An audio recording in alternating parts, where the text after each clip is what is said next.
প্রথম দেখায় মনে হতে পারে ঈদের ছুটিতে কিংবা বড় কোনো উৎসব পালন করতে বাড়িতে যাচ্ছে হাজার হাজার মানুষ, কিন্তু না, ঈদের ছুটি কিংবা বড় কোনো উৎসব পালন করার জন্য নয়। এই মানুষগুলো ছুটে চলছে নিজ নিজ পছন্দের দলকে প্রথমবারের মতো ভোট দিতে।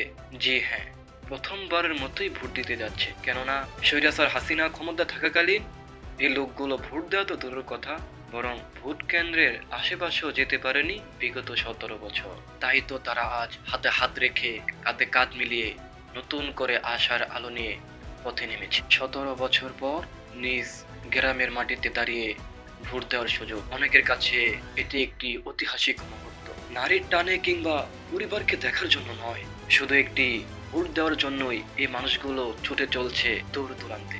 ইতিহাসে হয়তো এই প্রথমবারের মতোই এরকম দৃশ্য দেখা যাচ্ছে। এই মানুষগুলো বুঝিয়ে দিচ্ছে ভোট মানে শুধু একটি কাগজে সিল মারা নয়, ভোট মানে হচ্ছে নাগরিক অধিকার, ভোট মানে হচ্ছে নতুন করে বাংলাদেশ বিনির্মাণ করার সুযোগ। আপনি কি প্রস্তুত আপনার নাগরিক অধিকার প্রয়োগ করতে?